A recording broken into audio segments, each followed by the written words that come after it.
तो दोस्तों अंततः राहुल और सोनिया गांधी का नाम प्रत्यक्ष रूप से नेशनल हेराल्ड घोटाले के आरोप पत्र में आ चुका है। पर किसी समाचार पत्र को लेकर घोटाला क्या हो सकता है? कम अखबार छाप दिए, स्पेलिंग मिस्टेक कर दी, फेक न्यूज या अधिक बिक्री बता दी। ना ना ना, कांग्रेस ये सब नहीं करती। जब तक बात 1000 या लाख करोड़ के रेंज में ना हो, कांग्रेस का नाम लेने से बचना चाहिए। तो क्या है ये पूरा खेला? आइए समझते हैं 90 सेकंड में 90 करोड़ के लोन की बात जो बन गई है राहुल और सोनिया के गले की फांस। 1938 में नेहरू जी ने एजेएल या एसोसिएटेड जर्नल्स लिमिटेड की स्थापना की, जो नेशनल हेराल्ड समाचार पत्र निकालता था। 2008 में घाटे में होने के कारण हेराल्ड को बंद किया गया। पर इससे पहले कांग्रेस पार्टी ने एजेएल को 90 करोड़ का लोन दिया। जी हाँ, कांग्रेस पार्टी ने दिया। खेल तब आरंभ हुआ जब 2010 में सोनिया और राहुल ने 76% कंट्रोल लेकर केवल 5 लाख की पूंजी के साथ यंग इंडियन नामक एक टैक्स छूट वाली चैरिटेबल संस्था बनाई। तत्पश्चात कोलकाता की एक कंपनी से 1 करोड़ का लोन लेकर केवल 50 लाख में जो पहले के 90 करोड़ का कर्ज था, जिसमें एजेएल डूबा हुआ था, और उसकी सारी संपत्तियों का स्वामित्व ले लिया। ये वो संपत्तियां थी जो नेहरू जी के समय से पिछले कुछ वर्षों तक अलग अलग राज्यों में कांग्रेस की सरकारों में दिल्ली, मुंबई, लखनऊ, पटना, पंचकुला आदि में नेशनल हेराल्ड ने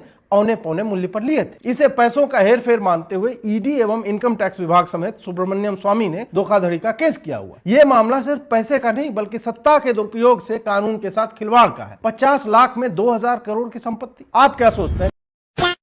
महात्मा गांधी लंदन से पढ़कर आए थे, मोदी जी ट्रेन में चाय बेच कर आए हैं। सुनो ध्यान से, महात्मा गांधी ने व्यापारी नहीं करी है, महात्मा गांधी लॉयर थे। अच्छा, मोदी जी लॉयर हैं। महात्मा गांधी उस टाइम पर वो कपड़ा छोड़ दिया अपना, उनके बाप के पास हैसियत थी, फाइनेंशियली बहुत स्ट्रांग आदमी थे। जब लंदन जाके वकालत कर सकते हो तो देश में कोट पैंट पहन के भी घूम सकते हैं। बात तो सही है, देश में बड़ी बड़ी सर्विस कर सकते थे। मगर उस व्यक्ति ने देश की दुर्दशा देखी, कहता जिस देश में देश के लोगों के पास कपड़ा नहीं, मेरे पे कपड़ा पहनना हराम।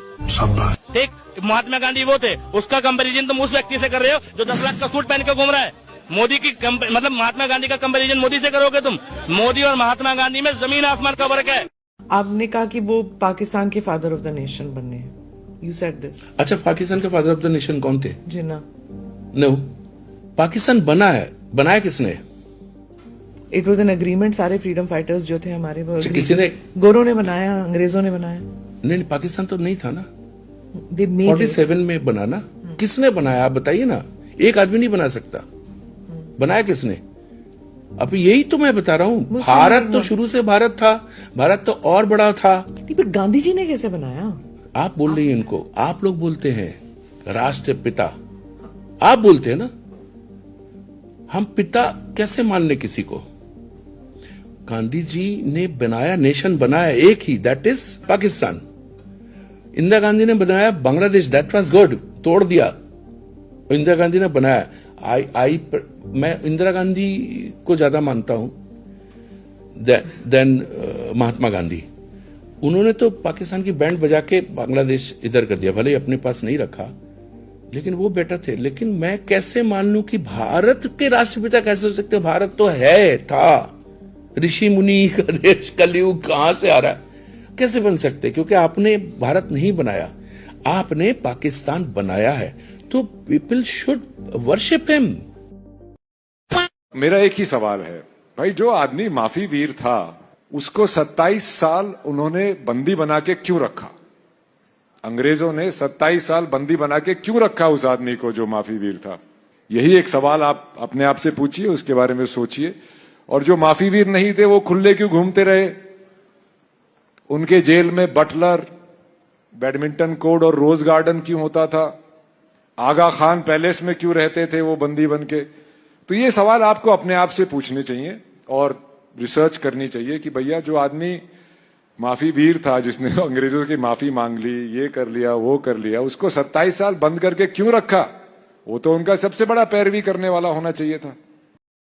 खतरे में नहीं है, इस देश के निवेशकों का पैसा खतरे में है, हिंदू खतरे में नहीं है, इस देश की अर्थव्यवस्था खतरे में है। मैं कितनी बार बोलूं मेरे भाई, आपको मुझ पर भरोसा नहीं है? मेरे देश के प्रिय देशवासियों, मेरे मित्रों, आपके पास स्वयं स्मार्टफोन है, मोबाइल है, आप देखिए कि आपकी अर्थव्यवस्था, आपका शेयर मार्केट किस रसातल में जा रहा है। प्रोपेगेंडा है ये। IIT बाबा का जितना भी ये जो प्रकरण चल रहा है टीवी पर, ये एक न्यूज चैनल ने खबर पैदा की है प्रोपेगेंडा के रूप में, और देश की अर्थव्यवस्था और मूल मुद्दों से भटकाने के लिए कि IIT बाबा तो बहाना है, असली मकसद इस देश की डूबती हुई अर्थ है।